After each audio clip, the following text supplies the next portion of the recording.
तो बच्चों, मैं खान भारती सर आपके आज इस लेक्चर में आपका वेलकम करता हूं, आपका स्वागत करता हूं और दिल से अभिनंदन करता हूं। आई होप बच्चों, मैं आशा करता हूं आप अच्छे होंगे।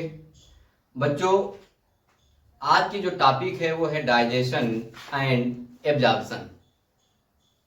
बच्चों, कहते हैं कि जो पानी से नहाते हैं वो लिबास बदलते हैं और जो पसीने से नहाते हैं वो इतिहास बदलते हैं।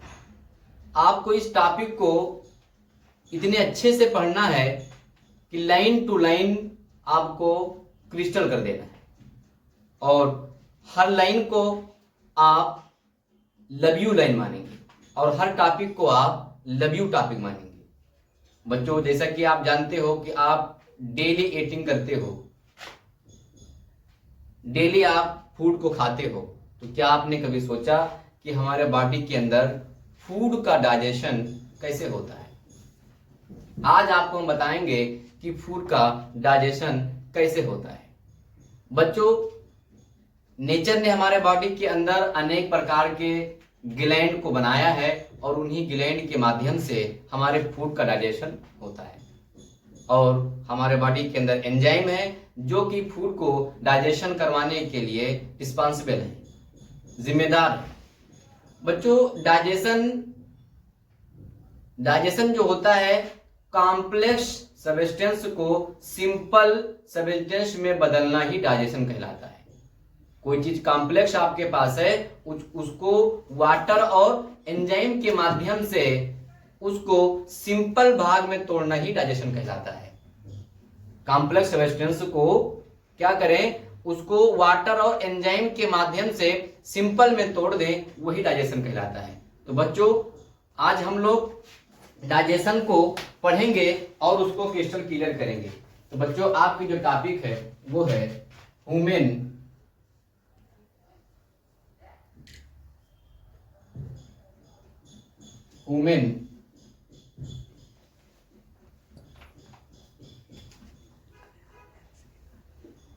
Digestive system.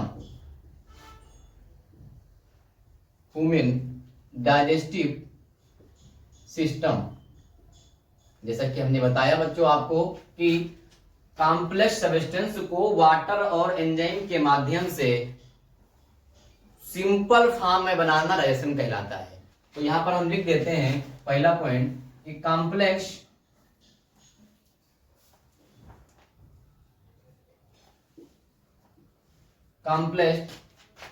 सब्सटेंस को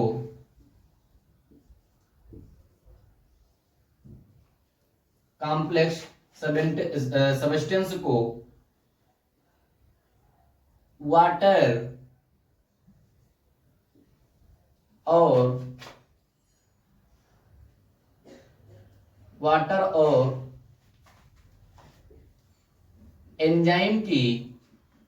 और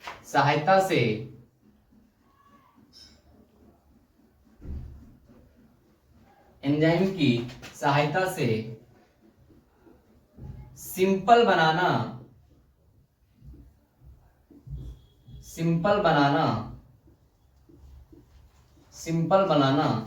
डाइजेशन कहलाता है। सिंपल बनाना डाइजेशन कहलाता है।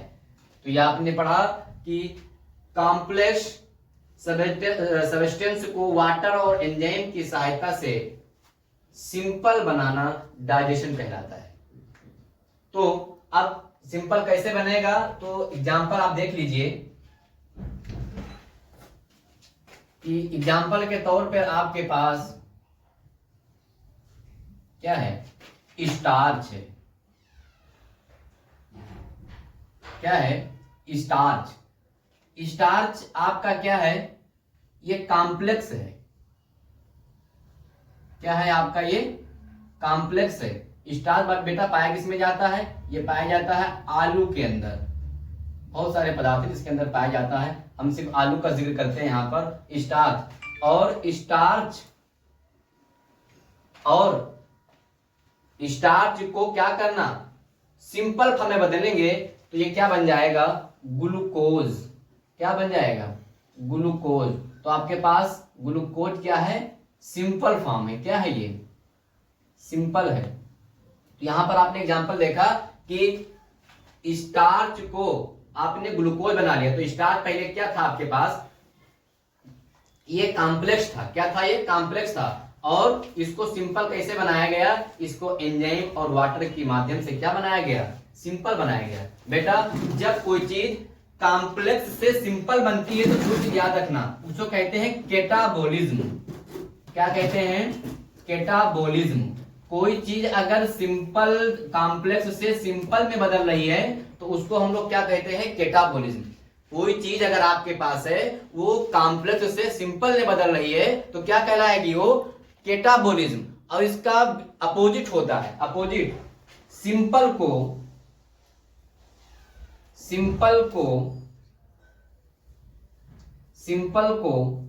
कॉम्प्लेक्स में बदलना, सिंपल को कॉम्प्लेक्स में बदलना, सिंपल को कॉम्प्लेक्स में बदलना, ये कहलाता है एनाबोलिज्म। क्या कहलाता है, एनाबोलिज्म। क्या कहलाता है, एनाबोलिज्म। तो आपने पढ़ा कि कोई चीज अगर कॉम्प्लेक्स फॉर्म में है, अगर उसको हम सिंपल फॉर्म में बदलेंगे तो वहां पर क्या नाम देंगे, कैटाबोलिज्म। अगर आपके पास कोई चीज सिंपल फॉर्म है, अगर उसको हम क्या करें, कॉम्प्लेक्स फॉर्म में बदलेंगे तो क्या नाम देंगे, एनाबोलिज्म। ठीक है।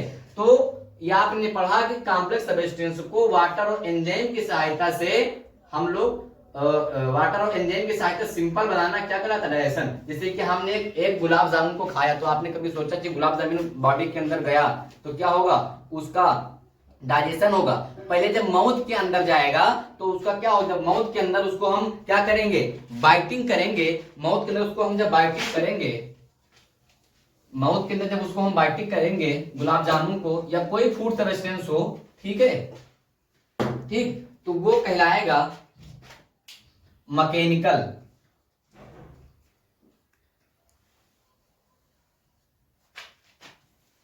Mechanical mechanical digestion, mechanical mechanical digestion. Mechanical digestion किससे होता है बेटा, ये होता है तीत से। जब कोई चीज तीत से उसको तीत से चबाया जाए तो कैसा होगा, वो मैकेनिकल डाइजेशन होगा। और अगर कोई चीज ये कहलाता है बायोकेमिकल। बायोकेमिकल, बायोकेमिकल किसे कहते हैं बेटा, कोई चीज एंजाइम के माध्यम से डाइजेशन हो। किसके माध्यम से, एंजाइम के माध्यम से। किसके माध्यम से, एंजाइम के माध्यम से। तो क्या कहलाएगा, बायोकेमिकल। क्या कहलाएगा, बायोकेमिकल। मैकेनिकल किसे कहेंगे, जब तीर के द्वारा चबाया जाए। बायोकेमिकल एंजाइम के द्वारा हो तो क्या कहलाएगा, वो मैकेनिकल। वो क्या कहलाएगा, बायोकेमिकल कहलाएगा। तो ये आपने पढ़ा कि मैकेनिकल और बायोकेमिकल। तो डाइजेशन जो होता है बेटा, ये 2 टाइप्स के होते हैं। कितने टाइप्स के होते हैं, 2 टाइप्स के। आई होप, मैं आशा करता हूं कि आपको समझ में आ रहा होगा। डाइजेशन जो होता है ये 2 टाइप के होते हैं, 2 टाइप के होते हैं। 2 टाइप ऑफ डाइजेशन। कितने टाइप के होते हैं, 2 टाइप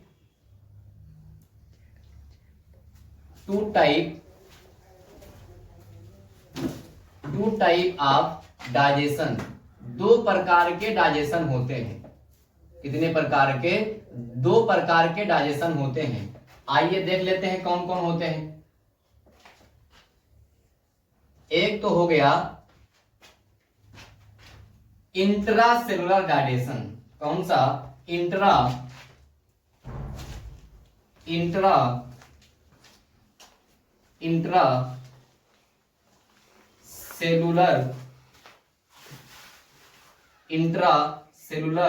डाइजेशन। एक हो गया इंट्रासेलुलर डाइजेशन। पहला क्या हो गया, इंट्रासेलुलर। दूसरा क्या हो जाएगा, extra cellular digestion. Extra cellular digestion. अब हम देखते हैं बेटा, जो ऐसा डाइजेशन जो सेल के अंदर हो उसको हम लोग क्या कहेंगे, इंट्रा सेलुलर डाइजेशन। ऐसा डाइजेशन जो सेल के अंदर हो उसको हम क्या कहलाएंगे, उसको हम कहेंगे इंट्रा सेलुलर डाइजेशन। ऐसा डाइजेशन जो सेल के बाहर हो यानी एलिमेंट्री कैनाल में हो उसको हम लोग कहेंगे एक्स्ट्रा सेलुलर डाइजेशन। तो बेटा जो इंट्रा सेलुलर डाइजेशन होता है ये सेल के अंदर होता है। एग्जाम्पल के तौर पे आप कह लीजिए कि एमीबा और पैरामीशियम के अंदर होता है। और जो इंट्रासेलुलर जो अंदर होता है वो किसमें होता है, पैरामीशियम और किसमें, यूग्लिना में होता है। पैरामीशियम में होता है, यूग्लिना में होता है। और जो एक्स्ट्रासेलुलर डाइजेशन होता है वो ह्यूमन के अंदर होता है, मेमल्स के अंदर जैसे हम लोग के अंदर होता है। कहां पर, एलिमेंट्री कैनाल में होता है। तो उसको हम लोग कहेंगे एक्स्ट्रा सेलुलर डाइजेशन। तो यहां पर हम लोग यहां पर हम लोग एग्जांपल लिख लेंगे, यहां पर एग्जांपल लिख लेंगे। यहां पर लिख दे रहे हैं कि ऐसा डाइजेशन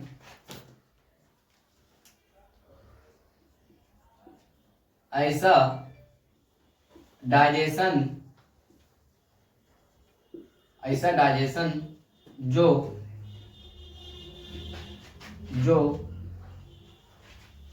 सेल के अंदर हो, डाइजेशन जो सेल के अंदर हो उसे हम क्या कहेंगे, इंट्रासेलुलर। जैसे ये आपके पास एक सेल है और इसमें ये न्यूक्लियस है, इसमें साइटोप्लाज्म भरा है। तो इसके अंदर डाइजेशन जो होगा वो क्या कहलाएगा, क्या है आपके पास एक सेल है, समझे। तो इस सेल के अंदर जो डाइजेशन होगा क्या कहलाएगा, इंट्रासेलुलर। इसमें एग्जांपल देख लेते हैं। इसमें एग्जांपल क्या हो जाएगा, इसमें हो जाएगा अमीबा,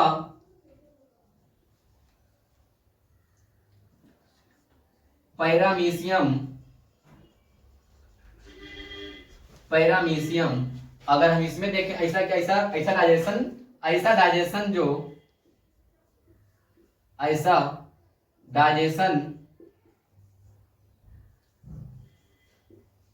डाइजेशन जो एलिमेंट्री कैनाल में हो, कहां हो, एलिमेंट्री कैनाल में हो।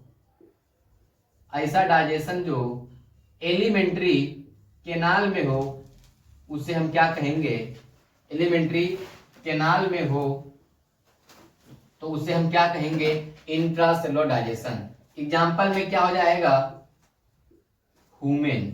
हम लोग का डाइजेशन कहां से शुरू हो जाता है, माउथ से, और माउथ के बाद एलिमेंट्री कैनाल से डाइजेशन क्या हो जाता है, शुरू हो जाता है। तो यह आपको बिल्कुल समझ में आया होगा कि हमने क्या, डाइजेशन के टू टाइप, एक टाइप क्या होगा इंट्रासेलुलर डाइजेशन, दूसरा टाइप क्या हो गया एक्स्ट्रासेलुलर डाइजेशन। ऐसा डाइजेशन जो सेल के अंदर हो वो कहलाएगा इंट्रासेलुलर डाइजेशन। ऐसा डाइजेशन जो सेल के बाहर हो वो क्या कहलाएगा, एक्स्ट्रासेलुलर डाइजेशन। एग्जांपल हम लोगों ने देखा कि इसमें अमीबा, पैरामीशियम आता है। इसमें हम लोग देखा कि इसमें ह्यूमन आता है, मेमल्स आते हैं। इनके एलिमेंट्री कैनाल डाइजेशन क्या होता है, शुरू होता है। कि बच्चों ये हम लोगों ने पढ़ा। अब हम बात करते हैं डाइजेशन के। हमारे बॉडी के अंदर जितने भी पार्ट्स हैं उन पार्ट्स का जिक्र करेंगे, उनमें कहां कहां डाइजेशन होता है वो सब जिक्र करेंगे। टाइम रिमेनिंग रहा तो आपको सब बताया जाएगा।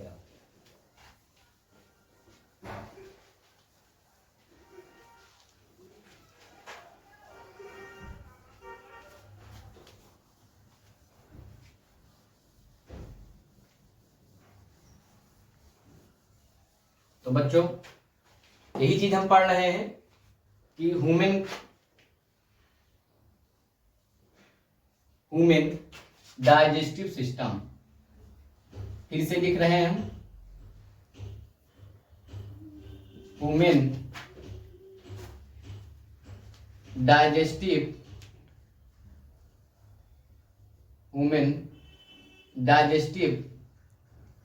System, human digestive system.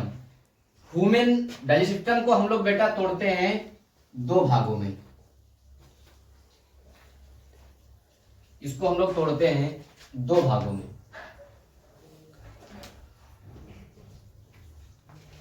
एक तो आपका हो जाता है एलिमेंट्री कैनाल, एक आपका हो जाता है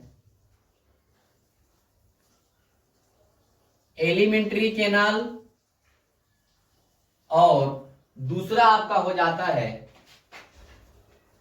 एसोसिएटेड ग्लैंड,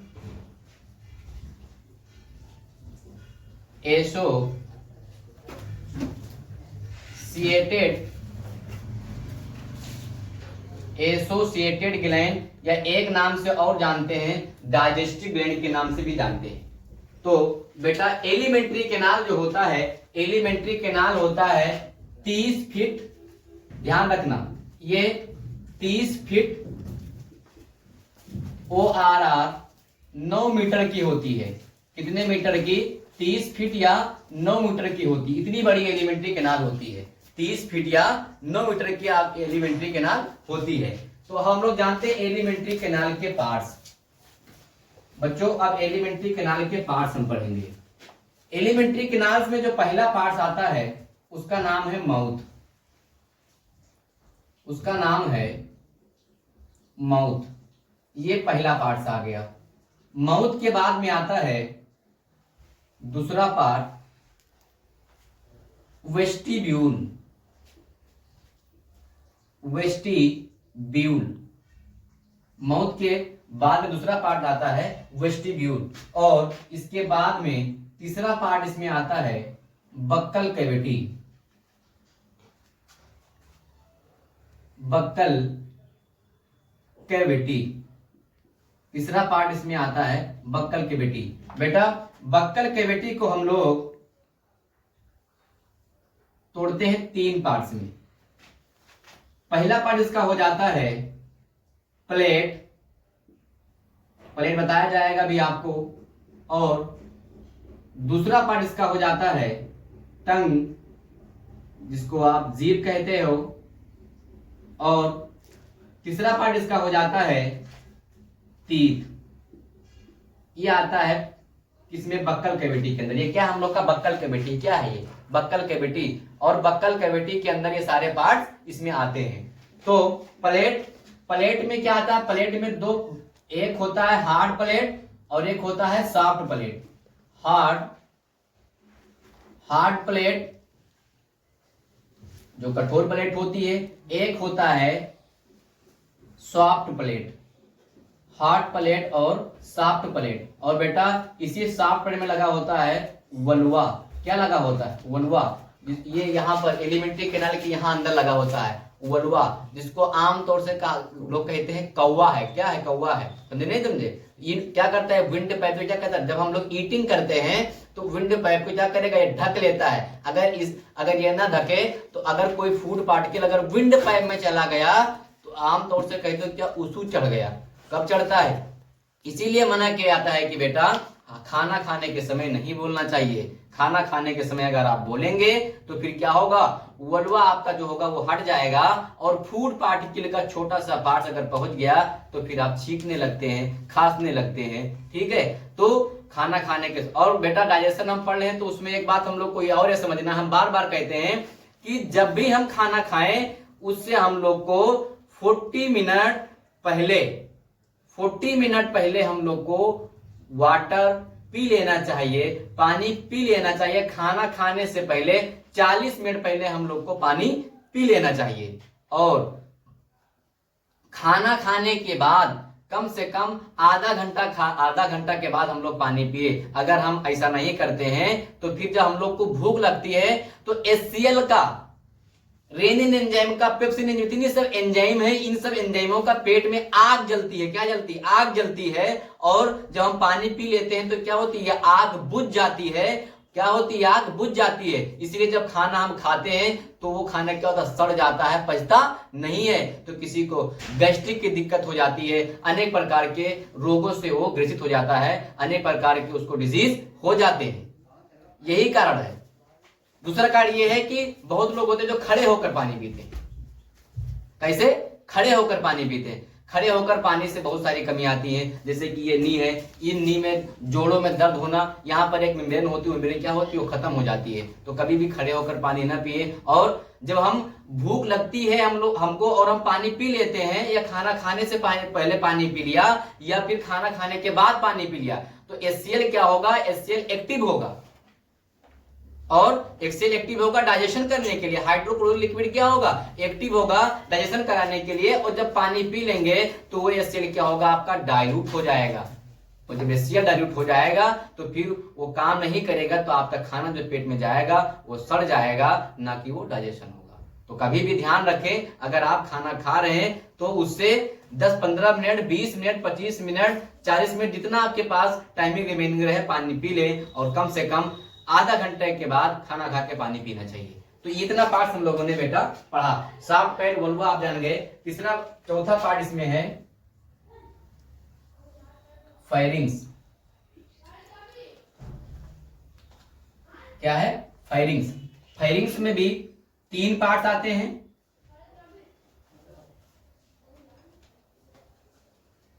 इसमें 3 पार्ट आते हैं। नेजोफायरिंग्स, ये सारे पार्ट आपको टिप पे याद होने चाहिए। नेजोफायरिंग्स, ओराफायरिंग्स, ओराफायरिंग्स और लैरिंजोफायरिंग्स।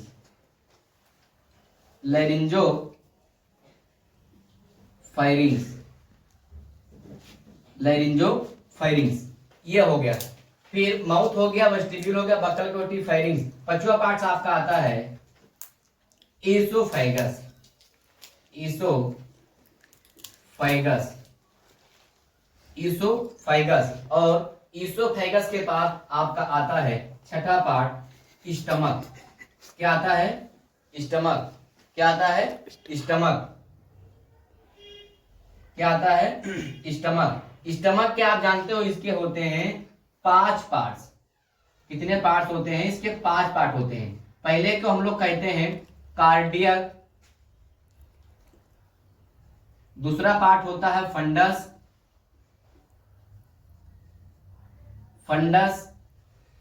Cardiac fundus. कार्पस, कार्पस को एक नाम से और जानते हैं, इसको बॉडी के नाम से भी जानते हैं। कार्डियक फंडस, कार्पस और ORR body. Cardiac fundus, corpus. Antrum और 5वां पार्ट होता है इसका पाइलोरस। बच्चों का दिख नहीं रहा तो हम नाम बोल दे रहे हैं फिर से। स्टमक के 5 पार्ट होते हैं। एक होता है cardiac, fundus, corpus, antrum, pylorus. ये 5 पार्ट होते हैं। फिर इसके बाद आ जाता है, स्टमक के बाद आ जाता है स्मॉल इंटेस्टाइन। क्या आता है, स्मॉल इंटेस्टाइन, मतलब स्मॉल इंटेस्टाइन, छोटी आंत। इसके बाद आ जाता है छोटी आंत। छोटी आंत के बेटा कितने पार्ट्स होते हैं अभी आप पढ़ेंगे।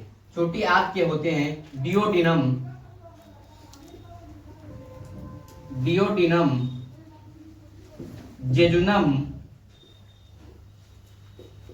जेजुनम। एक पार्ट और होता है जिसको कहते हैं इलियम। इसके बाद फिर आ जाता है लार्ज इंटेस्टाइन, बड़ी आंत।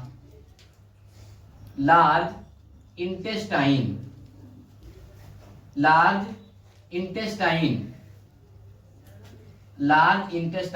बड़ी आंत। लार्ज इंटेस्टाइन की अगर हम पार्ट की बात करें तो इसमें पहला आता है सीकम, कोलम। बच्चों दिख रहा है हम नाम बोल रहे हैं, सीकम, कोलम, रेक्टम। और रेक्टम के अंदर ही बैठा होता एनस, जिससे हम वेस्ट मटेरियल को बाहर निकाल देते हैं। तो आपने पढ़ा कि एलिमेंट्री कैनाल 30 फीट होती है या 9 मीटर की होती है। इसमें इतने पार्ट्स हैं, माउथ, वेस्टिब्यूल, बक्कल कैविटी, इसके 3 पार्ट, प्लेट, टंग, तीर, जुबान और तीर, इसके भी 8 प्लेट और 7 प्लेट इसमें मुर्गा लगा है। फिर फायरिंग्स, नेजोफायरिंग्स, ओराफायरिंग्स, लैरिंजोफायरिंग्स। फिर इसमें आता है ईसोफेगस, स्टमक के 5 part, cardiac, fundus, corpus, antrum, pylorus. इसमें आपने पढ़ा स्मॉल इंटेस्टाइन, छोटी आंत, इसके 3 पार्ट, डियोडिनम, जेजुनम और इलियम। फिर इसके बाद आता है बड़ी आंत। लार्ज इंटेस्टाइन के पार्ट होते हैं caecum, colon, rectum. Caecum, colon, rectum ये किसके पार्ट हैं, ये बड़ी आंत के पार्ट है।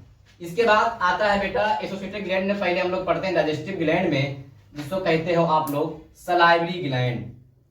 क्या कहते हो? सलाइवरी ग्लैंड, सलाइवा निकालने वाली ग्लैंड, सलाइवरी ग्लैंड, लार निकालने वाली ग्लैंड। अगर हम लार की बात करें तो लार में जो होता है टाइलिन नाम की एंजाइम होता है, जिससे लार जो होता है वो नमकीन लगता है। कौन सी एंजाइम? टाइलिन नाम की एंजाइम होता है, जिससे लार क्या लगता है? नमकीन लगता है। और लार निकालने ग्लैंड की अगर हम बात करें तो ये कौन सी होती है? 3 ग्लैंड होती हैं, पैरोटिड, सब मैग्युलरी और सब लिंगुअल। डक्ट की बात करें तो वार्स्टन डक्ट इसमें होता है। पैरोटिड में कौन सी डक्ट होती है? वार्स्टन डक्ट होती है। एक्सटेंशन डक्ट इसमें लगी होती है। और हम सारे डक्ट का इसमें बात करेंगे हम, ठीक है। तो अगर हम इसकी बात करें तो इस सारी ग्लैंड में कौन सी ग्लैंड आती है? पहली आती है पैरोटिड, पैरोटिड ग्लैंड, ये लार निकालने वाली ग्लैंड है। पैरोटिड ग्लैंड जो कि लगी होती है वार्टन्स डक्ट। याद रखना, बहुत इंपॉर्टेंट चीज है बेटा, वार्टन्स डक्ट से लगी होती है। किस डक्ट से लगी होती है? वार्टन डक्ट से लगी होती है। फिर आती है पैरोटिड मैग्युलरी, ये क्या है? लार निकालने के लिए मैग्युलरी। कौन सी gland? Maxillary gland, maxillary gland. और मैग्युलरी ग्लैंड में जो डक्ट होती है उसका नाम है इसका नाम है टेंशन डक्ट। मैग्युलरी ग्लैंड कौन सी ग्लैंड है? मैग्युलरी ग्लैंड किस डक्ट में लगी है? Tension duct. कौन सी डक्ट? Tension duct. कौन सी duct? Intention duct.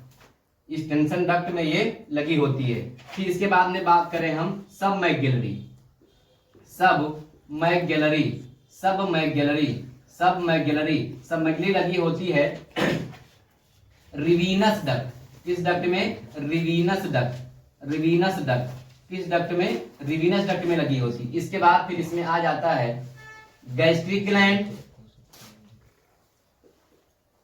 Gastric gland, gastric gland में इसके बाद फिर आ जाता है पैंक्रियाज, सब पढ़ाया जाएगा आपको, पैंक्रियाज पढ़ाया जाएगा। फिर इसके बाद में आ जाता है लीवर। क्या आ जाता है? लीवर। लीवर भी आपको पढ़ाया जाएगा। तो ये आपने सारे पार्टों को आपने पढ़ लिया है, ये सारे पार्ट आपने पढ़ा। फिर से एक बार रिवाइज कर दे रहे हैं कि एलिमेंट्री कैनाल को 2 भागों में तोड़ा गया है। एक भाग इसका हो जाएगा एलिमेंट्री कैनाल जो 30 फीट या 9 मीटर की होती है, और दूसरा हो जाएगा एसोसिएटेड ग्लैंड, जिसको सलाइवरी ग्लैंड के नाम से भी जानते हैं। इसमें माउथ हो गया, वेस्टिब्यूल, बक्कल कैविटी के 3 part, palate, tongue, teeth, hard palate, soft palate जिसमें वल्वा लगा है, फाइरिंग्स के नेजोफाइरिंग्स, ओरोफाइरिंग्स, इसोफेगस, स्टमक के 5 part, cardiac fundus, corpus antrum pylorus, फिर स्मॉल इंटेस्टाइन के 3 part, duodenum, jejunum, ileum, large intestine बड़ी आदि के 3 पार्ट, सीकम, कोलम, रेक्टम, फिर एसोसिएटेड ग्लैंड के फिर पैरोटिड ग्लैंड इसमें आती है, लार निकलने ग्लैंड होती है जिसमें टाइलिन नाम के एंजाइम पर जैसे जो लार होता है वो नमकीन लगता है, इससे वार्सन डक्ट से लगी होती है। मैग्युलरी ग्लैंड जो कि एक्सटेंशन डक्ट से लगी होती है, सब मैग्युलरी जो कि रिवीनस डक्ट से लगी होती है, गैस्ट्रिक ग्लैंड इसमें पैंक्रियाज भी आता है, उसमें लीवर भी आ जाता है। तो इतने पार्ट जो होते हैं डाइजेस्टिव पार्ट हो गए। फिर इसके बाद हम लोग छोटा सा डायग्राम बना करके ये हार्ट परेड और शॉर्ट परेड के बारे में पढ़ेंगे।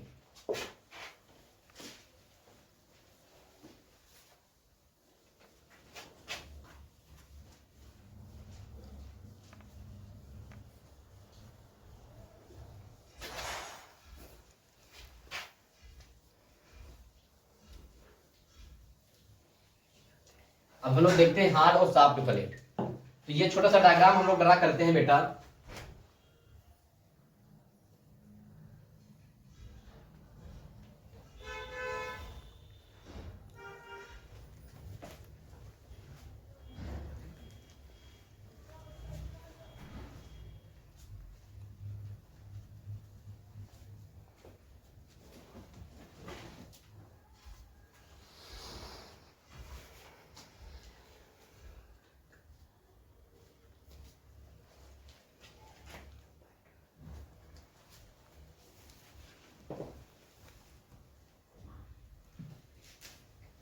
छोटा सा डायग्राम ड्रा करते हैं। इसमें 2 बोन्स लगी होती हैं यहीं पर, ये भी आप पढ़ लेते हैं, हार्ड प्लेट और सॉफ्ट प्लेट। ये लोअर जा है और ये अपर जा है, इसी के बीच में नेजल कैविटी होती है, इसको हम लोग नेजल कैविटी के नाम से जानते हैं। ये क्या है आपका नेजल कैविटी, क्या है नेजल कैविटी है। ये क्या है नेजल कैविटी, ये आपका क्या हो गया, ये आपका माउथ हो गया। इसकी बात करें तो ये क्या है अपर जा, जा मतलब बेटा होता है जबड़ा, अपर जा, अपर जा यानी ऊपर का जबड़ा। ये बना होता है ये बना होता है मैगेलरी बोन्स का। किसका बना होता है मैगेलरी बोन्स का। किसका बना होता है मैगेलरी यानी मैगेली हड्डी का बना होता है। ये जो होता है ये बना होता है मैंडिबिल बोन्स का,